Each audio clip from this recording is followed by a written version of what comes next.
បាទមករបស់ខេត្តរបស់រដ្ឋបាលខេត្តតាកែវចាបើយើងនិយាយអំពីសកម្មភាពនៃការអុំពេលនោះហាក់ដូចយើងមើលទៅឃើញទូកតែមួយចាទូកតែមួយដោយសារតែខ្សែទឹកខាងក្នុងហាក់ដូចជាឆ្លៀតទៅខាងក្រៅបន្តិចទេចាកន្សៃហ្នឹងហាក់ដូចជាឆ្កូតទៅខាងក្រៅបន្តិចប៉ុន្តែសង្ឃឹមថាមកដល់ចាប់មកយកនឹងទន្ទឹមនឹងកងពាន់ទី2នេះអាចដូចថាប្រវែមកវិញចាព្រោះថាការបែងចែកឲ្យមានផ្លូវទឹកដាច់ពីគ្នានេះដើម្បីជាការងាយស្រួលដល់គណៈកម្មការត្រួតពិនិត្យផងហើយដើម្បីកុំឲ្យមានការប៉ះទង្គិចគ្នាចាជីវៀងប៉ះទង្គិចប៉ុន្តែលើកឹកណាកន្សៃរបស់យើងមានការឆ្កូតបន្តិចតួចអីគឺมันជាបញ្ហាខ្សែទឹកខាងក្នុងដែលមានចុងច្បាពណ៌សហាក់ដូចជាចាក់យោងមកហើយមហាទន្សាយនេះមហាទន្សាយដែលចូលសែនជ័យនេះគឺមានឈ្មោះល្បីល្បាញណាស់មកពីខាងស្រុកកងមាសបាទហើយឆ្នាំទៅនេះក៏ធ្វើបានល្អដែរសម្រាប់មហាទន្សាយដែលចូលសែនជ័យនេះចាចូលរួមច្រើនកម្មវិធីចាមិនថាអុំនៅតាមខេត្តទេចា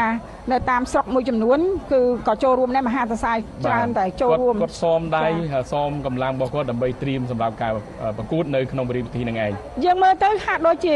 ទូកនេះគៀកកាត់គ្នាមែនតើគៀកកាត់គ្នាគៀកកាត់ណាស់បានន័យថាទូកនោះវាទៅគៀកគ្នាចាទូកទៅគៀកគ្នាជាមួយនឹងលបឿន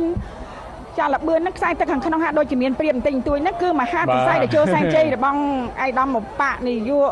រដ្ឋមន្ត្រីចាហងជួននរុនរដ្ឋមន្ត្រីក្រសួងអប់រំយុវជននិងកីឡាឯកឧត្តមបណ្ឌិតស្វាចាលោកដឹកនាំទូកដល់ទៅ13គ្រឿងណាចាស្រុកកងមាសដែលលោកឧបត្ថម្ភនៅថវិកាដល់ទៅ48លានបាទឥឡូវយើងឃើញថាសម្រាប់ទូកទាំងពីរនេះគឺកាន់តែគៀកកាត់ហើយកាន់តែអស្ចារ្យមែនទែនបាទគឺមានន័យថាកម្លាំងរបស់ពួកគាត់ទាំងពីរបាទប្រហាក់ប្រហែលគ្នាទេប៉ុន្តែយ៉ាងណាក៏ដោយយើងឃើញបាទទូកបាទខ្សែទឹកខាងក្នុងមហាទន្សាយដែលចូលសែនជ័យកំពុងតែដកបន្តិចពីគូប្រកួតរបស់ខ្លួនហើយបើយ៉ាងមិនចេះខ្សែទឹកខាងក្រៅ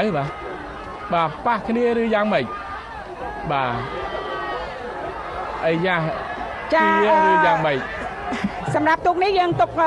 ណៈកម្មការលទ្ធភាពនេះជូនគណៈកម្មការចារបស់យើងដើម្បីធ្វើការវិលតម្លៃដោយសូមតាមដានទស្សនាទូកជាបន្តបារមីរាជសី